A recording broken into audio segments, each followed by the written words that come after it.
확인할 길은 없지만 미국에서 실제 있었던 일이다 라고 전해지고 있습니다. 아마 우리 교회 예배 잘 참석하신 분들은 2번 정도 이 이야기를 들어보셨을 텐데요. 미국의 한 교회 앞에 어느 날 나이트클럽이 들어오게 된 거예요. 이게 또 장사가 잘 되네요. 예배 드리는데 서로 좀 충돌이 있어서 많이 힘들고 어려운 거예요. 그래서 목사님과 교우들이 안타깝지만 좀 나이트클럽이 좀 망했으면 좋겠다고 기도하기를 시작을 했어요. 어느 웬일인지 그렇게 잘 되던 나이트클럽이 어느 날 불이 나서요 망하게 된 거예요. 그리고 이 나이트클럽 사장님이 교회가 자기들 망하게 될 수 있도록 기도했다라는 소식을 듣고 소송을 낸 겁니다. 내용인즉 교회가 기도해서 망했다는 거예요. 교회 책임이라는 거예요. 그래서 담당자가 그 교회 목사님과 사장님을 불렀습니다. 목사님에게 묻는 겁니다. 목사님, 이 사장님이 교회가 기도를 해서 망했다고 하는데 목사님의 생각은 어떠시냐고. 목사님이 그렇게 이야기를 합니다. 아니 그럼 교회가 기도만 하면 다 망하냐고. 그러면 교회가 마음만 먹으면 다 망하게 할 수 있겠네. 우리가 기도한다고 다 응답되는 게 아닙니다. 이렇게 대답을 했어요. 사장님이 발끈하는 거예요. 목사님, 교회가 기도를 한 건 맞지요? 맞다고. 기도는 했다고. 사장님이 그렇게 이야기를 하는 거예요. 그렇다니까는요. 교회가 기도를 했으니까 망했지. 왜 갑자기 잘 되던 우리 가게가 망하게 됩니까? 이것은 분명히 기도가 응답된 것이라고 저는 확실히 믿습니다. 담당자가 이렇게 판결을 내렸습니다. 목사님은 기도한다고 모두 다 응답되는 것이 아니라고 확신하고 계신 사장님은 분명히 기도해서 망했기에 기도는 분명히 응답된다고 확신함. 여러분, 이와 똑같은 상황이 초대교회 가운데도 있었습니다. 좀 의아스럽죠. 성령님의 기름 부으심이 있었던 초대교회 가운데도요, 온 교회가 기도했지만 이 기도가 과연 응답될까 믿지 않았던 사건이 실제로 있었습니다. 사도행전 12장 5절에 보니까는요, 이에 베드로는 옥에 갇혔고 교회는 그를 위하여 간절히 하나님께 기도하더라 라고 기록이 되어져 있습니다. 여러분, 예수님의 수제자, 초대교회의 반석과 같은 역할을 했던 너무나도 중요한 베드로가 옥에 갇히게 되니 초대교회가 가만히 있을 수 없잖아요. 그래서 온 교회가 모여서 간절히 하나님 앞에 기도했다라고 기록을 하고 있습니다. 간절히 무엇을 위해서 기도했을까요? 상식선에서 간절히 무엇을 위해서 기도했을까요? 베드로가 순교하도록 기도했을까요? 그건 아니잖아요. 옥에서 풀려나와서 동일하게 이 몸된 교회를 잘 섬길 수 있도록 상식선에서 기도하지 않았겠습니까? 근데 놀라운 것은 하나님께서 이 기도를 들으셔서 천사를 보내셔서 옥중에서 베드로를 나오게 하셨습니다. 그래서 베드로가 마가라 하는 요한의 어머님 마리아의 집에 가 보았더니 여러 명의 성도님들이 모여서 기도하고 있는 거예요. 그래서 반가운 마음에 노크를 합니다. 나 베드로라고, 감옥에서 나오게 되었다고 막 노크를 하는데요, 로데라는 계집종이 문을 열어주러 나오다가 밖에서 들리는 소리가 베드로의 목소리인 거예요. 너무 반가운 나머지 문도 열어주지 못하고 기도하는 성도님께로 들어가서 지금 베드로가 왔다라고 이야기를 합니다. 자, 이 이야기를 듣고 베드로를 위해서 간절히 기도했던 성도님들이 뭐라고 이야기를 했냐면 사도행전 12장 15절 16절은 이렇게 기록을 하고 있습니다. 그들이 말하되 지금 문 밖에 베드로가 있다 왔다라는 로데라는 여자아이의 이야기를 듣고 초대교회 성도님들이 말하는 거예요. 내가 미쳤다. 너 미친 것 아니냐? 어떻게 베드로가 나올 수 있느냐? 이렇게 이야기를 했어요. 근데 여자아이는 힘써 말하되 참말이다. 진짜 베드로가 왔습니다. 라고 이야기를 하니 또 초대교회 성도님이 뭐라고 이야기한지 아셔요? 그러면 그의 천사라 하더라. 베드로가 문 두드리기를 그치지 아니하니 그들이 문을 열어 베드로를 보고 놀라는지라 라고 기록을 하고 있습니다.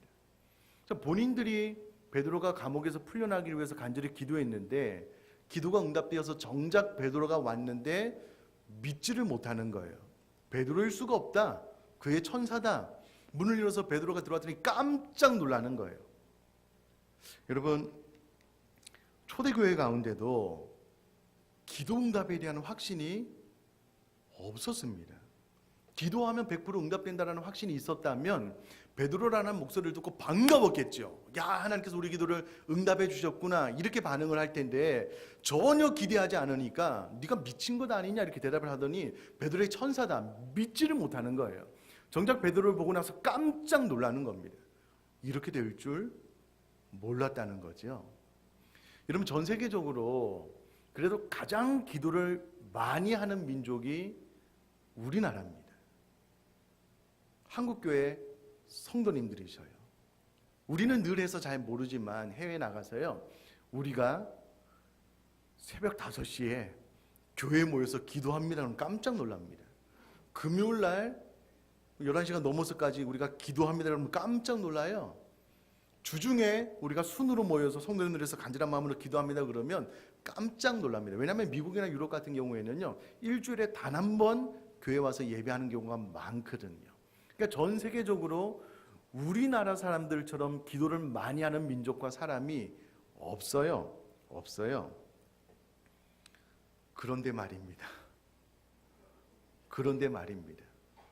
그렇게 기도를 많이 하면 기도 응답에 확신이 있어야 되잖아요. 내가 그렇게 기도를 많이 하는 이유는 내가 기도하면 하나님께서 응답해 주신다는 확신이 있기 때문에 기도하는 것 아닌가요?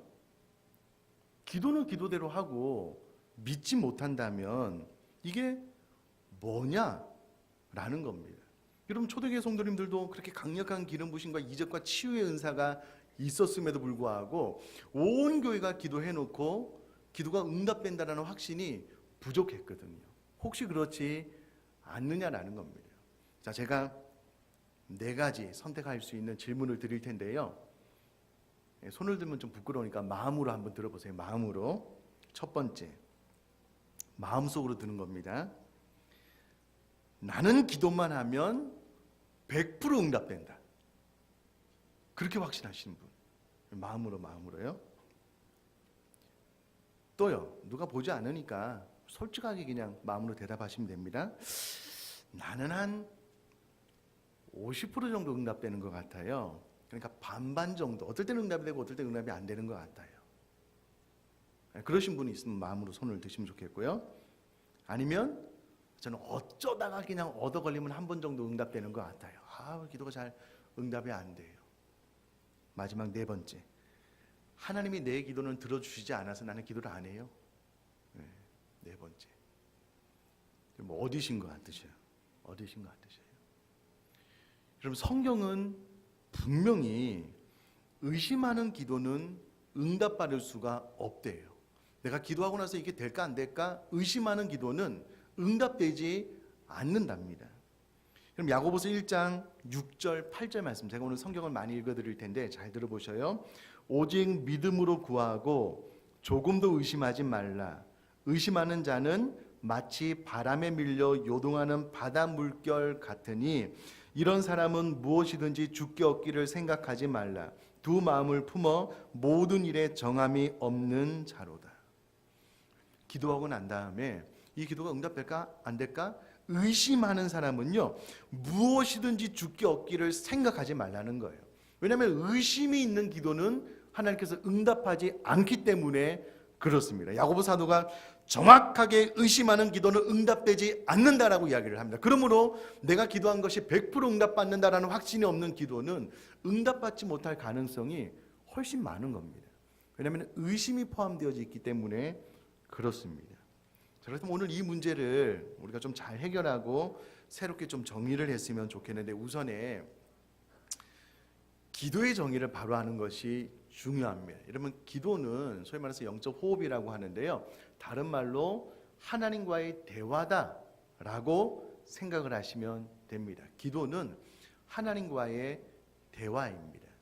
자, 기도를 이렇게 정의 내려놓고 보면 기도가 응답되었다라는 말은 내가 하나님 앞에 대화를 시도를 했는데 하나님께서 나에게 말씀하셔서 대화가 잘 이루어진다라고 하면 나의 기도는 응답받은 겁니다. 이해하시죠? 여러분, 우리가 이야기하고 싶다고 다 이야기할 수 있는 것 아닙니다. 원수지간 사이가 안 좋으면 오늘 좀 나랑 만나서 이야기합시다. 아니, 만날 필요 없어. 이렇게 되면 대화가 안 되는 거잖아요. 기도를 하나님과의 대화다라고 정의를 해놓으면 기도가 응답된다라는 의미는 내가 기도하기로 결정하기만 하면 하나님께서 임하셔서 내 기도를 들으시고 나에게 말씀해 주신다, 소통이 잘 된다라는 의미이고요. 그런 관점에서 보면 기도는 100% 응답됩니다.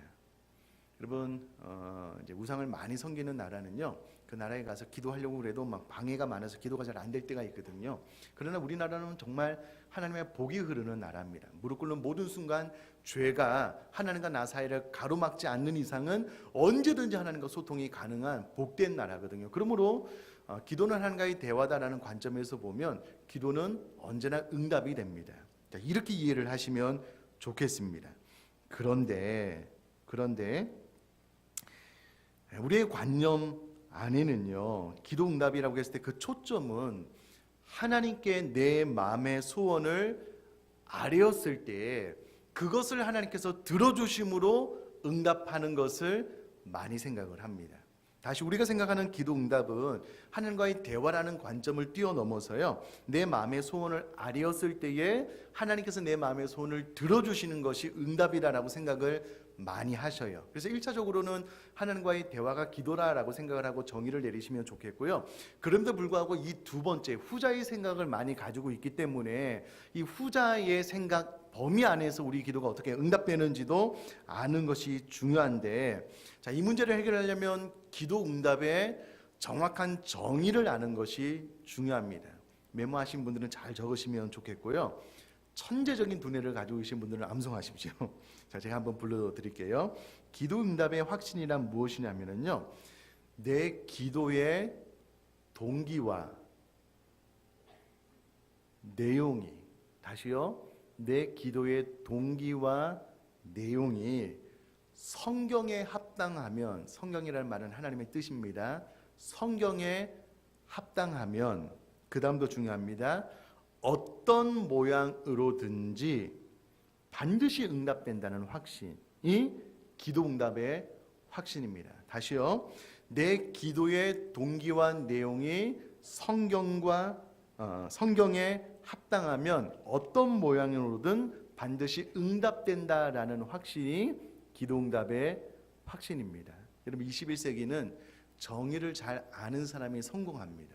정의를 잘 알아야지만 그 정의대로 그 길이 열리거든요.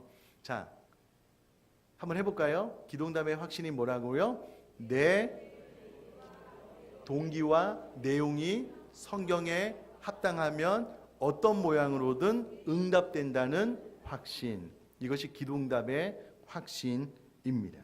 자, 그러면 우리가 기도하면 하나님께서 왜 응답하시는가?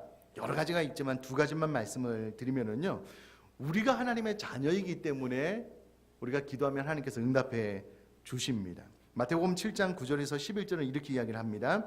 너희 중에 누가 아들이 떡을 달라 하는데 돌을 주며 생선을 달라 하는데 뱀을 줄 사람이 있겠느냐? 어떤 사람은 저에게, 목사님, 생선보다 뱀이 몸에 더 좋아요. 이렇게 이야기하시는데 그 뱀을 의미하는 건 아닌 건 아시죠? 확 물어버려라, 이제 그런 차원일 건데요. 여러분, 너희 중에 누가 아들이 자녀가 떡을 달라 하면 돌을 줄 사람이 있고 생선을 달라 하는데 뱀을 줄 사람이 있겠느냐? 없지 않느냐? 7장 11절에요. 너희가 악한 자라도 좋은 것으로 자식에게 줄 줄 알거든 하물며 하늘에 계신 너희 아버지께서 구하는 자에게 좋은 것으로 주시지 않겠느냐? 그럼 우리가 인간 아버지 중에 악한 자라도요, 자녀들이 구하는 것에 좋은 것으로, 더 좋은 것으로 응답해 주려고 하는 것은 지극히 당연한 마음 아니겠습니까? 하물며 하늘에 계신 우리 아버지께서는 말할 것도 없다는 거예요. 구하는 자에게 왜 좋은 것으로 주지 않겠냐는 거예요. 하나님께서 우리들의 아버지, 부모 되시기 때문에, 하나님 아버지 되시기 때문에 우리의 기도에 응답하신다라는 거고요. 또 하나는 하나님께서 우리에게 약속해 주셨기 때문에 그렇습니다. 오늘 우리가 읽은 본문도 너는 내게 부르짖으라는 거예요. 그럼 내가 내게 응답하겠고 내가 알지 못하는 크고 은밀한 일을 내게 보일 것이다 라고 약속을 해주셨고, 뿐만 아니라 로마서 8장 12절은 이렇게 이야기를 하고 있습니다. 자기 아들을 아끼지 아니하시고 우리 모든 사람을 위하여 내어주신 이가 어찌 그 아들과 함께 모든 것을 우리에게 주시지 아니하겠느냐. 여러분 저를 한번 봐주시면은요, 하나님께서는 하나밖에 없는 외아들 예수님도 우리를 위해서 아낌없이 내어주셨습니다. 단순히 내어주신 것뿐만 아니라 십자가 위에서 살과 피를 찢어 죽게 하실 정도로 우리를 사랑하셔서 내어주셨다는 거예요. 그러면 하나님 편에서는 가장 소중한 것이 아들 예수님인데, 예수님도 아낌없이 우리를 위하여 내어주신 그 하나님 아버지께서 우리가 무엇을 구한들 왜 우리에게 주시지 않겠느냐는 거예요. 여러분 그것은 불가능한 것 아니겠습니까? 가장 소중한 예수님을 주셨는데 다른 것들을 하나님께서 야 이거 아까워서 못 주겠다, 그럴 하나님이 아니시라는 겁니다. 우리가 무엇을 구하든 주의 뜻대로 구하면 하나님께서 우리에게 응답해 주시겠다라고 이미 성경이 이야기를 하고 있습니다. 자, 그렇다면 우리가 바르게 기도한다면 반드시 하나님의 응답이 있는데 어떻게 기도할 것인가? 첫 번째 몇 가지가 있는데요, 바른 동기로 기도해야 된다는 겁니다. 왜냐하면 기도 응답의 확신의 정의가 내 기도의 동기가 성경에 합당할 때의 응답이 되므로 내 기도의 동기가 성경과 합당한 바른 기도, 바른 동기로 구해야만 응답이 된다는 겁니다. 여러분 야고보서 4장 3절은 이렇게 이야기를 합니다. 여러분 중요합니다. 잘 귀담아 들으십시오. 구하여도 받지 못함은 정욕으로 쓰려고 잘못 구하기 때문이라. 우리가 왜 기도해도 응답이 없냐면 정욕으로 쓰려고, 욕심 때문에 잘못된 동기로 기도했기 때문에 그렇다라는 겁니다. 여러분 40일 작정해서 금식 기도를 해도요, 그 기도의 내용이 복권 당첨되게 해주세요, 이거면 기도 응답이 안 됩니다. 하나님 묻지도 따지지도 말고 내 집값 땅값 오르게 해주세요, 이런 건 그냥 응답이 안 된다니까요. 그냥 막 대박 나게 해주세요. 시험 준비 하나도 안 하고 하나님 이 연필에 성령의 강림이 이마에서 내가 굴린 즉 그냥 모르는 답을 다 그냥 맞추게 해주세요, 이런 기도 응답이 안 된다니까요. 다 욕심으로 잘못된 동기에서 기도하는 것은 응답이 안 됩니다. 성경에 기록하고 있어요. 그럼에도 불구하고 왜 우리가 기도 응답의 확신이 없냐면 잘못된 동기로 기도하거든요. 그리고 응답이 안 되니까 나는 기도 응답이 안 돼, 이렇게 생각을 하는데 애당초 이것은 생각 자체를 바꾸셔야만 됩니다. 내가 왜 기도 응답이 안 될까? 바른 동기로 기도하지 않았기 때문이다 라는 것을 생각을 하면서 내가 무엇을 기도할 것인가 라는 부분에 대해서 우리가 고민과 생각을 많이 해봐야 된다라는 겁니다. 두 번째, 그의 뜻대로 구해야만 합니다. 요한일서 5장 14절에 보니까는요, 그를 향하여 우리가 가진 바 담대함이 이것이니 그의 뜻대로 무엇을 구하면 들으심이라 라고 기록을 하고 있습니다. 여러분 지금까지 배운 바대로 하나님의 뜻에 합당한 기도는 응답하셔요. 그의 뜻대로 무엇을 구하면 하나님께서 들으십니다. 그런데 우리가 그의 뜻대로 기도하지 않기 때문에 응답이 안 되는 경우가 많다라는 겁니다. 저는 시간이 지나면 지날수록 무엇을 기도할 것인가에 대한 고민이 많아지고 있습니다. 여러분 우리는 자칫 내가 필요한 것, 원한 것에 대한 간절함이 크면 클수록 그 기도가 옳다, 정당하다라고 생각을 하는 것 같아요. 그러나 그렇지 않습니다. 그보다 더 중요한 것은 하나님의 뜻이 무엇인가라는 부분입니다. 제가 전에 수요 성경 공부할 때 이런 예를 드렸었는데요. 저는 총신대학원 출신입니다. 그리고 통합 측에서는 장신대학원이 있는데요. 1년에 한 번 혹은 2년에 한 번 제가 운동을 좋아해서 그래도 이제 대학원 대표로 뽑혀서 이제 축구 시합을 이제 같이 하곤 했거든요. 근데 여러분 보셔요. 대학원생도 하나님을 믿고 장신대학원 학생들도 하나님을 믿어요. 축구 시합을 하는 날 서로 하나님 우리 팀이 반드시 이겨야만 됩니다라고 기도하면 하나님이 어떻게 응답을 하셔야 될까요? 어떻게 응답을 하셔야 될까요? 둘 다 신학생이래. 영생이 깊은 사람 기도를 들어주셔야 될까요? 그건 아니잖아요. 그건 아니잖아요. 이게 하나님의 뜻이다라고 생각할 때가 많은 것 같아요. 제가 서울 지역 의정부 협의회 이렇게 또 16개 이제 노예가 이제 체육대회를 하면 또 나가는데요. 동일합니다. 다 하나님을 믿는 교회 사람들이 왔는데 반드시 우리 팀이 이기게 해주세요. 그거는 바른 기도가 아닙니다. 오히려 그보다 더 바른 기도는 친교가 목적이잖아요. 우리가 이 운동을 통해서 두 신학교가 좀 친밀해지고 좋은 친교가 일어나도록, 혹은 운동하다가 좀 다치지 않도록, 또 보다 더 행복하게 잘 운동할 수 있도록, 이 운동을 통해서 건강할 수 있도록, 이와 같은 기도는 하나님께서 응답해 주실 텐데, 내 욕심에 의해서 기도하는 것은 아니라는 거예요. 저도 우리 한국 축구가 떨어져서 너무 안타까워요. 마음속으로 좀 우승했으면 좋겠다 싶은 생각이 있지만 마음으로 기도를 하지만은요, 떨어졌다고 해서 하나님께서 내 기도를 응답해 주지 않았다고 생각하지 않습니다. 그렇지는 않아요. 근데 우리는 대부분 내 마음의 간절함으로 무엇인가를 기도해서 그게 이루어지지 않으면 응답되지 않았다고 생각하는데 그렇지는 않다라는 겁니다. 이런 부분에 대해서는 우리들의 생각을 좀 바꿔야 된다라는 겁니다. 또요, 우리가 기도할 때에 바른 기도의 태도가 있는데 그것은 믿음으로 구하라는 겁니다. 자, 야고보서 1장 6절 말씀 보니까는요, 오직 믿음으로 구하고 조금도 의심하지 말라라는 겁니다. 자, 지금까지 내용을 정리를 하면 내가 기도의 동기가 내 정욕, 욕심에 이끌리는 것 아니고 기도의 내용 또한 성경과 하나님의 뜻과 일치한다면 우리는 믿음으로 기도를 해야 된다라는 겁니다. 기도하고 나면 반드시 하나님께서 응답해 주신다는 확신을 가지고 기도해야 된다라는 겁니다. 여러분, 새벽에 나와서 많이들 기도하시는데요, 예를 들어서 자녀들을 위해서 정말 하나님 앞에 내 자녀의 평생의 삶을 맡기면서 기도했어요. 간절한 마음으로 기도했어요. 돌아가면서 염려하는 거예요. 돌아가면서 걱정하는 거예요. 마치 하나님의 손길이 우리 자녀가 있는 학교 학원에 미치지 못할 것처럼, 혹은 하나님의 보호보다 이 세상의 도전이 더 큰 것처럼 생각을 해서 의심하는 거예요.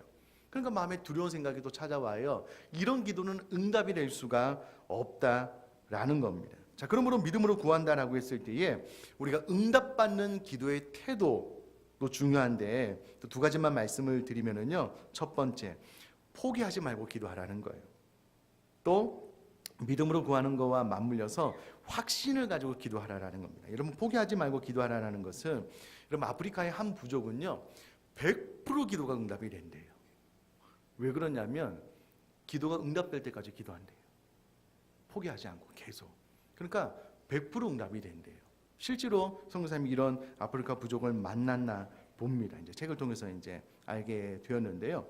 여러분, 우리가 기도할 때 반드시 응답될 때까지, 하나님의 뜻에 합당하다면 이 부분은 응답된다는 확신을 가지고 끝까지 기도하는 태도가 중요하고요. 또 하나는 확신을 가지고 기도하라라는 겁니다. 자, 이 부분에 대해서 제가 좋은 예를 하나 들은 것이 지금도 기억을 하고 있는데, 아마 우리나라에서 실제로 있었던 일인 것 같습니다.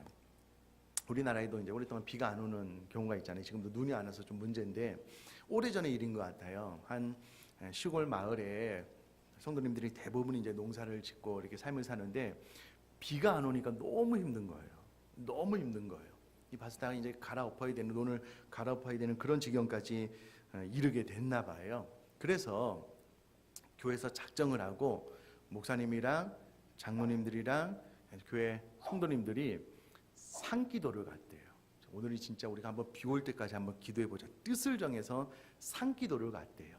근데 장로님 집에 가서 이제 모든 것을 준비하고 이제 교회로 와서 성도님 모여서 이제 산으로 올라가서 기도하려고 하기 전에 집에서 손녀가, 딸도 아니에요, 손녀가 할아버지 어디 가냐고, 비가 안 와서 우리 교회 목사님이야 모든 성도님들이 비 오도록 기도하기 위해서 산으로 간다고. 손녀가 믿음이 있었나 봐요. 할아버지, 나도 따라가도 되냐고. 따라가도 된다고. 가자고. 잠깐만 기다리시라고. 방에 들어가더니 뭘 갖고 나온지 아셔요? 우산을 갖고 나왔대요. 우산을. 산기도 갔는데요, 아무도 우산 안 갖고 갔대요. 그 손녀만 우산 가지고 왔대요. 저는 이 이야기가 잊혀지지가 않아요. 그럼 산에서 비가 내리도록 기도해서 그 기도에 응답이 되면 비가 내리잖아요. 그럼 무엇이 필요할까요? 우산이 필요하잖아요. 대부분 생각을 못한 거예요. 자, 물론 여러분 산에서 기도한다고 해서 비가 올 수도 있고 안 올 수도 있어요. 여러분 이런 부분을 잘 해석을 해야 되는데, 예를 들면 여러분 하나님께서 엘리야를 통하여 비가 오지 않도록 이스라엘 백성들에게 선포되고 난 이후에 3년 6개월 동안 비가 오지 않았습니다. 자, 그럼 그 사이에 예수 그리스도를 믿고 바알과 아세라 앞에 우상 앞에 무릎 꿇지 않은 7천인을 하나님께서 남겨두셨는데요, 성도들 가운데 3년 6개월 동안 비가 안 오면 죽음을 의미하잖아요. 성도님들 가운데 비가 오도록 기도하는 사람이 있었을까요, 없었을까요? 저는 있었을 거라고 확신합니다. 그럼 우리나라도 3년 6개월 동안 비가 안 오면 어떻게 될까요? 교회가 기도하지 않겠습니까? 그러나 하나님의 뜻은 3년 6개월 동안 비가 오지 않는 거예요. 하나님의 하나님 되심을 드러내기 위해서. 그래서 성도님들이 간절한 마음으로 기도했다라고 해도 그 비가 내리지 않는 것은 하나님의 뜻이 임하게 된 겁니다. 마찬가지로 비가 오도록 열심히 기도한 그 교회도 기도해서 비가 올 수도 있고 안 올 수도 있어요. 그러나 중요한 것은 우리들의 믿음의 태도는 이 손녀와 같아야 된다는 겁니다. 우리가 무엇인가를 위해서 믿음으로 기도한다면 그 기도가 응답될 것을 아멘으로 받는 거예요. 그에 대한 반응까지 따라가는 겁니다. 그래서 비가 올 수도 있고 안 올 수도 있지만 우리들의 태도는 이 손녀와 같아야 된다라는 겁니다. 이것이 믿음의 확신을 가지고 기도하는 자세, 태도입니다. 자, 그러면 응답의 종류도 우리가 좀 살펴봐야 되게 될 텐데요. 아마 많이 들어서 잘 아시는 겁니다. 한 번 더 마음에 새기면은요. 여러분 기도 응답의 확신은 나의 기도의 동기와 내용이 성경과 합치하면 어떤 모양으로든 응답된다라는 확신이 기도 응답의 확신인데, 그 어떤 모양이 여러 가지가 있겠지만 압축해서 세 가지로 이야기를 할 수가 있다라는 겁니다. 첫 번째 예스. 내가 네 기도 들어줄게. 이때는 출애굽기 9장 33절 혹은 출애굽기 10장 18절에서 19절에 있는 것처럼 주의 뜻대로 기도하면, 야, 네가 10가지 재앙 내릴 텐데 네가 지팡이를 들든지 나에게 기도해라. 그럼 내가 응답해 주겠다. 하나님의 뜻 안에서 모세가 기도했을 때 하나님께서 즉시로 재앙을 내리시고 즉시로 재앙을 거두셨거든요. 그러니까 하나님의 뜻에 부합한 기도는 하나님께서 예스, 그래 내가 들어줄게라고 응답하셔요. 그러나 어떤 모양 안에는 예스만 있는 게 아닙니다. 우리는 기도 응답을 생각을 하면 예스만 생각을 하는데 그렇지 않아요. 노도 있다는 겁니다. 두 번째, 내 뜻은 거절되어도 하나님의 뜻이 이루어지는 것, 이것이 참된 기도의 응답 가운데 하나인데 하나님의 노라는 겁니다. 여러분 예수님도 정말 간절한 기도의 제목이 하나 있었습니다. 마가복음 14장 36절 말씀 보니까요, 이르시되 아빠 아버지여, 아버지께서는 모든 것이 가능하오니 이 잔을 내게서 옮기시옵소서.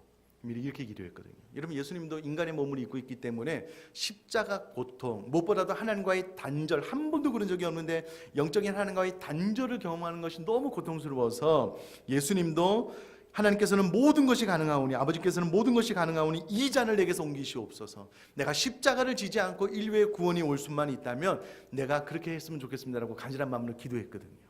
그런데 여기서 끝이 아니었습니다. 그러나 나의 원대로 마시옵고 아버지의 원대로 하옵소서 하시고. 그럼 예수님의 진짜 소원은 예수님께서 십자가를 지지 않고 구원이 임하는 것이었지만, 그러나 나의 원대로 마옵시고 아버지의 원대로 되기를 원합니다라고 기도하기에, 야, 너희 십자가 대속을 통하여 온 인류를 구원하는 것이 나의 뜻이다라고 결국은 십자가를 지게 되셨잖아요.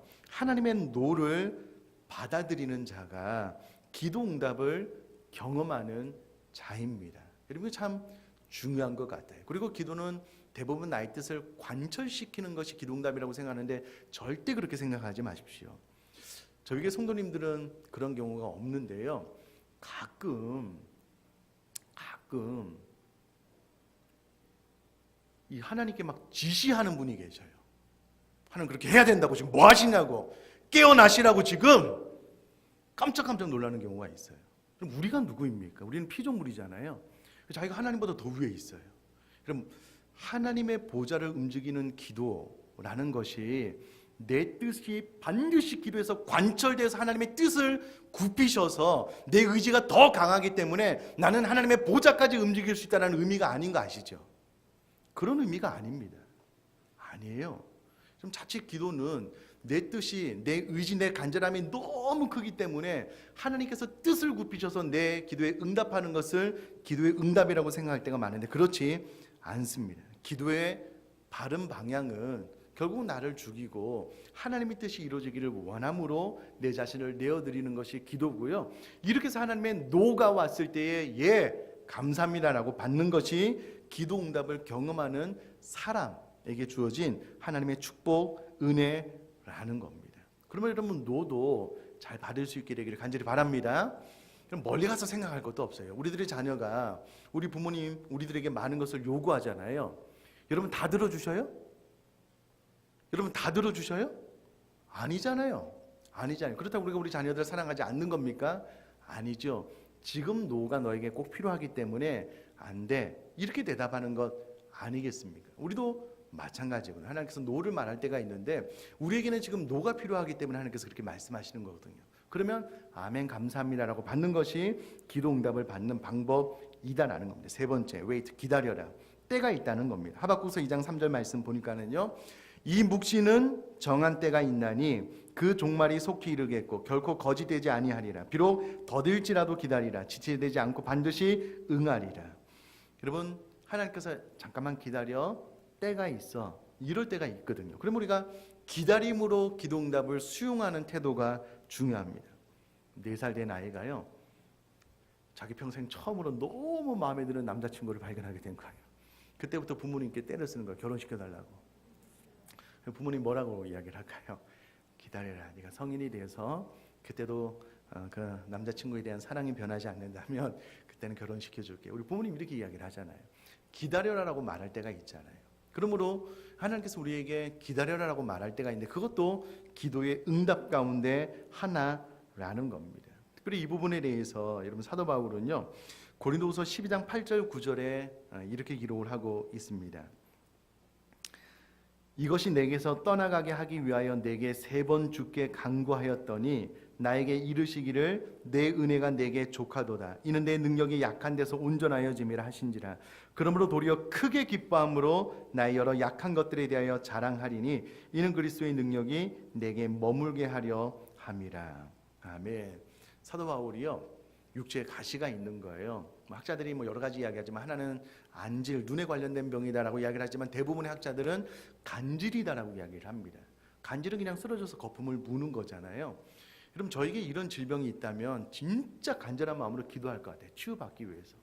제가 설교를 마지막 부분에 이제 결론을 내야 되는데 막 설교하다가 쓰러져서 여기서 막 거품 무는 거예요. 몇 분 동안 일어나지도 못하고. 근데 어떻게 설교 사역을 감당할 수 있겠냐고요. 만약에 간절히 사도 바울에게 임했던 질병이라면 정말 간절한 마음으로 기도했을 거예요. 그래서 성경은 3이라는 완전 숫자를 들어서 3번 주께 간구했다라고 기록을 하고 있습니다. 이것이 반드시 나에게서 떠나가야 됩니다. 치유함 받아야 됩니다라고 기도했다는 거예요. 근데 하나님께서 뭐라고 이야기를 하시냐면 내 은혜가, 하나님의 은혜가 너에게 지금 이 상태로 좋거다는 거예요. 육신의 질병을 통하여 너의 약함을 통하여 나를 더 바라보게 되므로 이것이 너를 향한 나의 뜻, 계획이다. 그 질병을 안고 사역을 해라 라고 하나님께서 말씀을 하셨어요. 문제는 그 다음에 사도 바울이 이것을 아멘으로 받은 겁니다. 예, 저 약함을 통해서 하나님의 강함이 드러나게 되므로 나는 오히려 약한 것들을 자랑하겠습니다. 이는 그리스도의 능력이 내게 머물게 하기 위함이라면 제가 아멘으로 받겠습니다. 여러분 사도 바울이요. 본인의 질병이 떠나가기를 위해서 기도했지만 그 질병이 그에게 머무르는 것이 하나님의 뜻이다라고 했을 때에 사도 바울은 기도 응답으로 받았습니다. 받았고요. 평생 이 질병을 통해서 더욱더 하나님을 의지하는 그런 신앙생활을 했고요. 그 질병을 통하여 복음의 제한을 받지 않았습니다. 그러므로 자 우리 사랑하는 성도님들 일단 그 기도가 응답된다라고 했을 때에 내 마음의 손을 아뢰었을 때 반드시 그것이 예수로만 나에게 임해야지만 응답이다라고 생각하는 이 개념을 바꾸시고 버리시고요. 성경이 말하는 yes, no, wait 이 3가지를 잘 기억을 한다면 우리들의 기도는 동기와 또 우리들의 내용이 성경에 합치하다면 우리들의 기도는 반드시 하나님 앞에 100% 응답되게 될 줄 믿습니다. 자, 마음으로 한번 응답을 해보셔야 제가 다시 묻겠습니다. 여러분들은 기도하면 하나님께서 100% 내 기도에 응답해 주신다는 확신이 있으십니까? 네. 그럼 마음으로 손을 다 들으셨으면 좋겠고요. 이후로 의심하지 말고 믿음으로 하나님 앞에 늘 기도해서 기도 응답의 확신을 가지고 신앙생활을 해 나갈 수 있는 저와 여러분 될 수 있기를 제가 주님의 이름으로 축복합니다.